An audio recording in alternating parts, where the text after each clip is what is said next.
Have you ever walked into a room, tried to start a conversation, and suddenly your brain just freezes? You're stuck, thinking, what do I even say now? And then, there it is, awkward silence. We've all been there. Meeting someone for the first time, making small talk at an event, or even chatting with a coworker. It can feel uncomfortable, right? But guess what? Having great conversations isn't some rare talent. It's a skill anyone can learn. Today, I'll share 3 simple tips that completely change the way I approach conversations.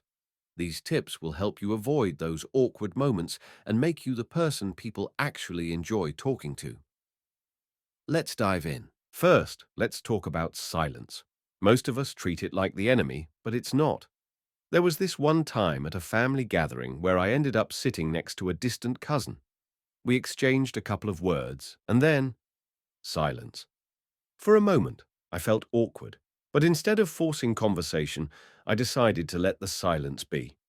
And you know what? It wasn't that bad. Silence isn't a sign of failure. It's just a pause, a moment to breathe. So here's the takeaway. Don't panic when the conversation slows down. Instead, relax. Give the other person a chance to speak.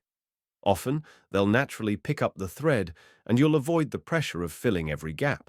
Now, let's talk about keeping the conversation alive. The key: genuine curiosity. People love talking about themselves, but most of us ask boring, surface-level questions like, "What do you do?" or "How's it going?"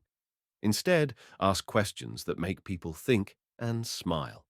For example, if someone mentions they love traveling, you could ask, "What's the most unforgettable place you've been to?"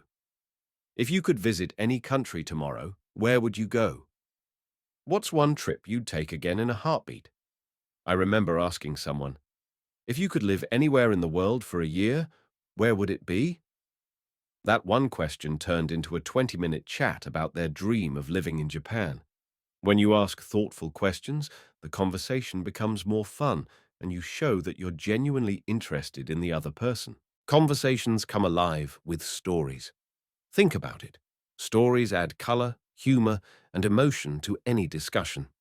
For example, I once locked myself out of my apartment while carrying groceries.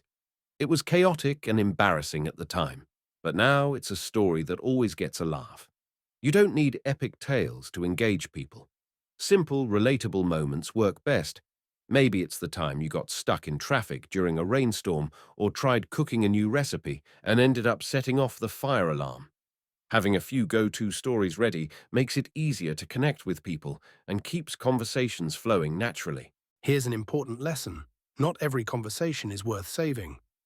Sometimes the other person just isn't interested in talking, or maybe you're not clicking, and that's okay. Think of it this way. Conversations are like playing catch. If they're not throwing the ball back, it's fine to move on. Whether it's an uninterested date or a coworker who's too distracted, know when to let it go. Not every interaction has to be amazing. So here's a quick recap of the 3 tips to become a better conversationalist. 1. Embrace the silence, don't fear it. 2. Ask thoughtful, curiosity-driven questions. 3. Have a few simple stories ready to share. And remember, it's perfectly okay if some conversations don't work out. You won't click with everyone, and that's normal. If you found these tips helpful and want more, hit subscribe and check out my other videos. Let's turn awkward silences into meaningful conversations.